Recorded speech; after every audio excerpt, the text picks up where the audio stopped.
അല്ലേലും നിങ്ങളുടെ സാരിത്തുമ്പി തൂങ്ങുന്ന നിങ്ങളുടെ മോനെ ഇനി എനിക്ക് വേണ്ട. രാജിയുടെ വാക്കുകൾ ആ വീടിന്റെ ചുവരുകളിൽ തട്ടി പ്രതിധ്വനിച്ചു. വർഷങ്ങളായി ഉള്ളിലൊതുക്കിയ അമർഷവും വേദനയും ആ ഒരൊറ്റ വാചകത്തിൽ പുറത്തേക്കൊഴുകുകയായിരുന്നു. രാജിയുടെ നാവിൽ നിന്ന് വീണ വാക്കുകൾ കേട്ട് ഭാരതിയമ്മ ഒന്ന് ഞെട്ടി.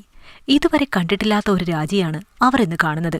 കല്യാണം കഴിഞ്ഞ് ഈ വീട്ടിൽ കയറിയ അന്നു മുതൽ ഒരു പാവയെപ്പോലെ അവർ പറയുന്നതിനൊക്കെ തലയാട്ടി നിന്ന ആ പെൺകുട്ടിയല്ല ഇന്നിത് എന്ന് അവർക്ക് തോന്നി. 3 വർഷം മുമ്പാണ് രാജിയും ഹരിയും വിവാഹിതരായത്. അറേഞ്ച്ഡ് മാരേജ് ആയിരുന്നു. ഒരു ബാങ്ക് എംപ്ലോയിയാണ് ഹരി. കാണാനും മിടുക്കൻ. ആകെ കൂടിയുള്ളത് ഒരു പെങ്ങളാണ്. അവളുടെ കല്യാണം കഴിഞ്ഞു. വേറെ ബാധ്യതകളൊന്നുമില്ല. അതോടെ വിവാഹ കമ്പോളത്തിൽ ഹരിക്ക് മാർക്കറ്റ് കൂടി.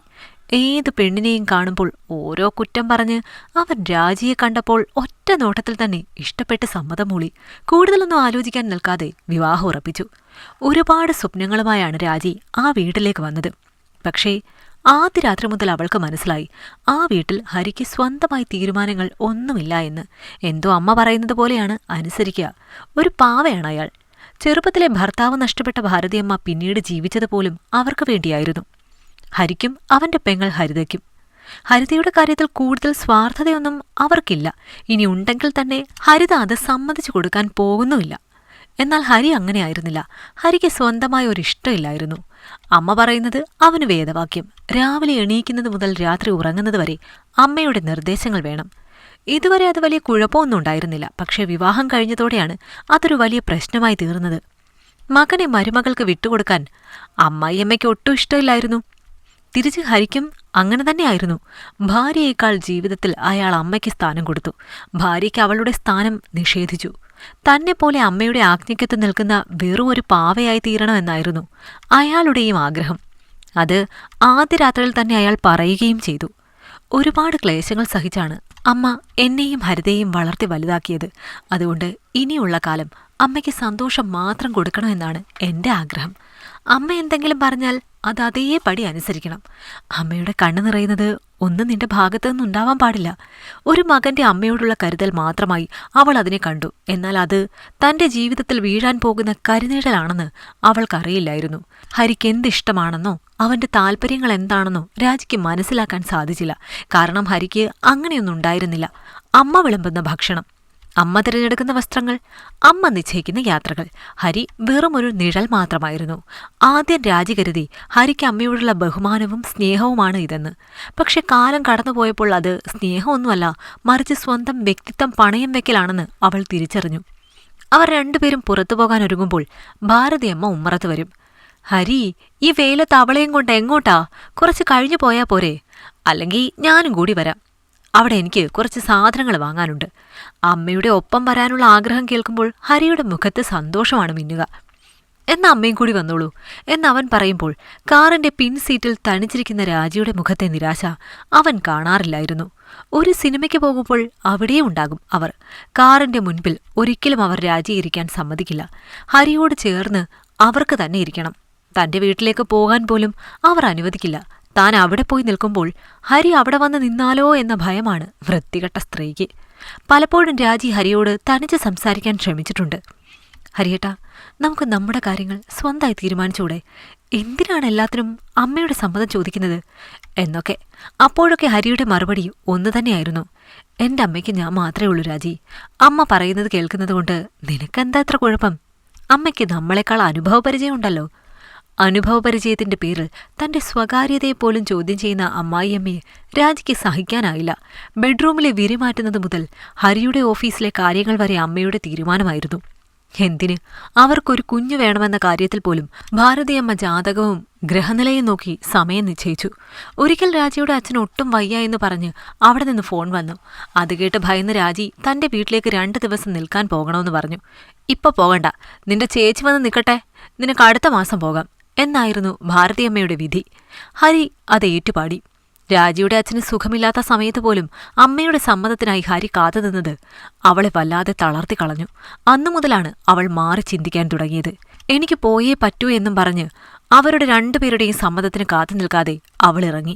അത് വലിയ പ്രശ്നമായി. ഒടുവിൽ എല്ലാവരും ഇടപെട്ട് അത് സോൾവ് ചെയ്ത് വീണ്ടും അവൾ ആ നരകത്തിൽ തന്നെ വന്നുകയറി. അവർ അവളെ വാക്കുകൾ കൊണ്ട് കുത്തി നോവിക്കാൻ തുടങ്ങി. എല്ലാം സഹിച്ച് അവൾ പിന്നെയും അവിടെ പിടിച്ചു നിന്നു.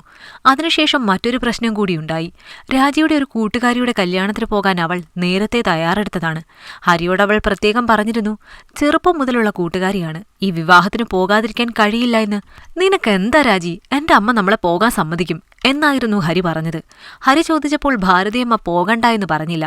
നിങ്ങളുടെ ഇഷ്ടം പോലെ ചെയ്തോ എന്ന ഭാവമായിരുന്നു അവർക്ക്. അതോടെ ഹരി രാജിക്ക് നേരെ തിരിഞ്ഞു. കണ്ടോ, ഞാൻ പറഞ്ഞില്ലേ, എന്റെ അമ്മ ഒരു പാവമാണ്, ഹരി പറഞ്ഞു. എന്നാൽ അവൾക്കിതൊന്നും അത്ര വിശ്വസിക്കാൻ കഴിഞ്ഞില്ല. അമ്മ എന്തോ മനസ്സിൽ കണ്ടിട്ടുണ്ട് എന്നവൾക്കറിയാമായിരുന്നു. എന്തായാലും കല്യാണത്തിന്റെ അന്ന് രാവിലെ വരെ അവർക്ക് പ്രശ്നമുണ്ടാകാത്തത് അവൾക്ക് ആശ്വാസമായി. ഒരുങ്ങി ഇറങ്ങാൻ തുടങ്ങിയപ്പോൾ ഭാരതിയമ്മയ്ക്ക് എന്നും ഇല്ലാത്തൊരു നെഞ്ചുവേദന. അത് തങ്ങൾ ഒരുമിച്ച് പോകുന്നത് ഇല്ലാതാക്കാനാണെന്ന് അവൾക്ക് മനസ്സിലായി. എന്നാൽ ഹരി ആകെ ടെൻഷനിലായിരുന്നു. ഹോസ്പിറ്റലിൽ പോകാം അമ്മയെന്ന് അവൻ പറഞ്ഞപ്പോൾ കുറച്ചു നേരം കിടന്നാൽ മതിയെന്ന് പറഞ്ഞു. ഹരിയേട്ടാ, അപ്പുറത്തെ ലീല ചേച്ചിയോട് ഇവിടെ വന്നിരിക്കാൻ പറയാം, നമുക്ക് പോകാം, ഇനിയും വൈകിയാൽ എന്ന് രാജി പറഞ്ഞതും ഹരി അവളുടെ നേരെ ഒരു ചാട്ടമായിരുന്നു. അമ്മയ്ക്ക് വയ്യാത്തപ്പോൾ പോകണമെന്ന് പറയാൻ ഇത്രയും ദുഷ്ട മനസ്സായിരുന്നു നിന്റേത് എന്നും പറഞ്ഞ്. ഇതായിരുന്നു രാജിയുടെ ക്ഷമയുടെ അവസാന ബിന്ദു. അവൾ അകത്തേക്ക് കയറിപ്പോയി അലമാര തുറന്നു. തന്റെ വസ്ത്രങ്ങളും സർട്ടിഫിക്കറ്റുകളും ഒരു ബാഗിലേക്ക് വാരിയിട്ടു. ഹരിയും അമ്മയും ഉമ്മറത്ത് തന്നെ ഇരിക്കുന്നുണ്ടായിരുന്നു. ബാഗുമായി ഉമ്മറത്തേക്ക് വന്ന രാജിയെ കണ്ടവർ സ്തംഭിച്ചുപോയി. നീ എങ്ങോട്ടാ ഈ ബാഗുമായിട്ട്? ഹരി അത്ഭുതത്തോടെ ചോദിച്ചു. എന്റെ വീട്ടിലേക്ക്. ഇനി ഇങ്ങോട്ടൊരു തിരിച്ചുവരവ് ഉണ്ടാവില്ല ഹരിയേട്ടാ. ഭാരതിയമ്മ ഉടൻ തന്നെ രംഗത്തെത്തി. ഇതെന്നെ തമാശയാണോ കൊച്ചേ? ഒരു കാര്യമില്ലാതെ ഇങ്ങനെ ഇറങ്ങിപ്പോകാൻ പാടുണ്ടോ? ഹരി, നീ എന്തെങ്കിലും പറ. ഹരി തല ചൊറിഞ്ഞുകൊണ്ട് നിന്നു. രാജി, അമ്മ പറയുന്നത് കേൾക്ക്, നമുക്ക് സംസാരിച്ചു തീർക്കാം. അമ്മയ്ക്ക് വിഷമാവില്ലേ? ഹരി പറഞ്ഞു. അവളൊന്നും മിണ്ടിയില്ല. നോക്ക്, പിന്നെ നിനക്ക് തോന്നിയതുപോലെ ഇറങ്ങിപ്പോയാൽ പിന്നെ എന്റെ ചെറുക്കൻ നിന്നെ വിളിക്കാൻ വരില്ല, ഭാരതിയമ്മ പറഞ്ഞു. ഈ വാചകമാണ് അവളെ പൊട്ടിത്തെറിപ്പിച്ചത്. അപ്പോഴാണ് അവൾ പറഞ്ഞത്, അല്ലേലും നിങ്ങളുടെ സാരിത്തുമ്പിൽ തൂങ്ങുന്ന നിങ്ങളുടെ മോനെ ഇനി എനിക്ക് വേണ്ട. രാജി അത് പറഞ്ഞപ്പോൾ ഹരി അമ്മയുടെ മുഖത്തേക്ക് നോക്കുകയായിരുന്നു. എന്ത് ചെയ്യണമെന്നറിയാതെ. രാജിക്ക് ചിരിയാണ് വന്നത്. ഇത്രയും കാലം താൻ ആരെയാണ് സ്നേഹിച്ചത്? സ്വന്തമായി ഒരു നിലപാടെടുക്കാൻ ധൈര്യമില്ലാത്ത അമ്മയുടെ തണലിൽ മാത്രം വളരുന്ന ഒരു മുതിർന്ന കുട്ടിയെയോ? നിങ്ങൾക്കൊരു ഭാര്യയല്ല ഹരിയേട്ടാ വേണ്ടത്, നിങ്ങളുടെ കൂടെ കളിക്കാനൊരു പാവയാണ്. അതിനെന്നെ കിട്ടില്ല. സ്വന്തം കാലിൽ നിൽക്കാൻ എന്നു തോന്നുന്നുവോ അന്ന് മാത്രം എന്നെ വന്ന് കണ്ടാൽ മതി. നിങ്ങൾ വരില്ല എന്നെനിക്കറിയാം, കാരണം നിങ്ങൾക്ക് മാറാൻ കഴിയില്ല. അതുകൊണ്ട് ഇനി എനിക്ക് എന്റെ വഴി, നിങ്ങൾക്ക് നിങ്ങളുടെ വഴി. അതും പറഞ്ഞ് രാജി ആ വീട്ടിൽ നിന്നും പടിയിറങ്ങി ഗേറ്റ് കടക്കുമ്പോൾ അവളുടെ ചുമരിൽ നിന്ന് വലിയൊരു ഭാരം ഒഴിഞ്ഞുപോയതുപോലെ തോന്നി. പിന്നിൽ ഭാരതിയമ്മയുടെ ശകാരങ്ങളും ഹരിയുടെ വിളികളും കേൾക്കാമായിരുന്നു. പക്ഷെ അവൾ തിരിഞ്ഞു നോക്കിയില്ല. ഓട്ടോയിലിരിക്കുമ്പോൾ അവൾ തന്റെ ഫോണെടുത്ത് അച്ഛനെ വിളിച്ചു. അച്ഛാ, ഞാൻ വരികയാണ്. ഇനി എനിക്കവിടെ പിടിച്ചു നിൽക്കാൻ കഴിയില്ല. അവൾ ഇവിടുത്തെ ജീവിതത്തെക്കുറിച്ച് അച്ഛനോട് പറഞ്ഞു കൊടുത്തായിരുന്നു അന്നേരം. അച്ഛൻ തന്നെയാണ് അവളോട് ഇനി അവിടെ കടിച്ചു തൂങ്ങി നിൽക്കണ്ട, ഇങ്ങ് വന്നോളാൻ പറഞ്ഞത്. മറ്റൊരാളുടെ സാരിത്തുമ്പിൽ തൂങ്ങുന്ന ഒരാളെക്കാൾ നല്ലത് സ്വന്തം വ്യക്തിത്വം കാത്തുസൂക്ഷിച്ചുകൊണ്ട് ഒറ്റയ്ക്ക് ജീവിക്കുന്നതാണെന്ന് അവൾ തിരിച്ചറിഞ്ഞു. മഴ പെയ്തു തോർന്ന ഒരാകാശം പോലെ രാജിയുടെ മനസ്സപ്പോൾ ശാന്തമായിരുന്നു. ആ വീടിന്റെ പടികളിറങ്ങിയത് വെറുമൊരു ഇറങ്ങിപ്പോക്കല്ലായിരുന്നു, മറിച്ച് അവൾക്ക് അവളിലേക്കുള്ള ഒരു തിരിച്ചുവരവ്. ഇഷ്ടമായെങ്കിൽ ലൈക്ക് ചെയ്യൂ. നിങ്ങളുടെ അഭിപ്രായങ്ങൾ കമന്റായി രേഖപ്പെടുത്തൂ. കൂടുതൽ കഥകൾ കേൾക്കാൻ ഈ ചാനൽ സബ്സ്ക്രൈബ് ചെയ്യൂ.